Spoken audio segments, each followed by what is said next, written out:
सिमी ग्रेवाल 60 और 70 के दशक की एक बेहतरीन अदाकारा हैं जिन्होंने अपनी खूबसूरती से सबको अपना दीवाना बना दिया था। सिमी का जन्म 19 अक्टूबर 1948 को एक लुधियाना में एक सिख परिवार में हुआ था। उनके जन्म में कुछ समय बाद ही उनका परिवार लंदन में जा बसा और 15 वर्ष की कम उम्र में फिर से वो वापस भारत आ गई। जी हाँ, विदेश में रहने से अंग्रेजी में Tarzan goes to India film में एक छोटी भूमिका निभाने को मिली और इसी के साथ सिमी के बॉलीवुड के कैरियर का आरंभ हो गया। आपको बता दें कि सिमी ने राज कपूर, सत्यजीत रे, मृणाल सेन और राज खोसला जैसे बड़े निर्देशकों के साथ काम किया।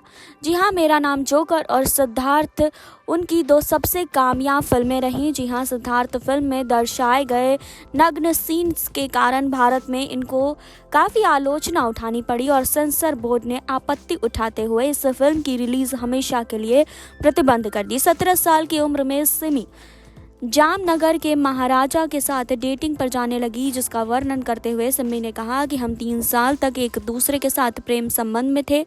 उसने मुझे जिंदगी का एक दूसरा पहलू दिखाया था और अपना दीवाना बना दिया था।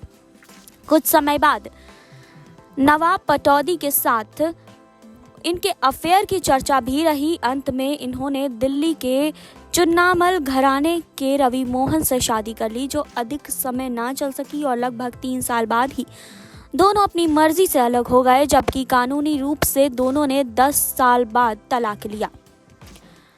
जी हाँ, आपको बता दें कि जब सिमी से उनकी शादी टूटने का कारण पूछा गया तो उन्होंने कहा कि हम दोनों ही एक दूसरे के प्रति वफादार थे। रवि मोहन सच में एक बहुत अच्छे इंसान थे। शायद ईश्वर ने हम दोनों को एक दूसरे के लिए नहीं बनाया था और अपनी फिल्मी करियर को छोड़ दिल्ली में हमेशा के लिए रहना भी किसी हद तक इसका कारण था। जी हाँ, आपको बता दें कि जीवन के इस दौर में उनका नाम कभी राज कपूर के साथ तो कभी मनमोहन देसाई के साथ जुड़ा।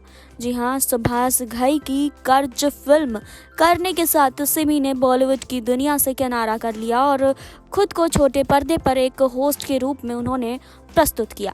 आपको बता दें कि सिमी ग्रेवाल 1999 में एक रियलिटी शो में उन्होंने बेनजीर भुट्टो, रेखा, रतन टाटा, अंबानी और बच्चन जैसी हस्तियों का इंटरव्यू लेकर बहुत ख्याति बटोरी और छोटे पर्दे पर हमेशा चमकता सितारा बनी रही। जी हाँ, तो और अपडेट्स के लिए आप जुड़े रहिए हमारे साथ नेक्स्ट 9 लाइव से सुरभि की रिपोर्ट।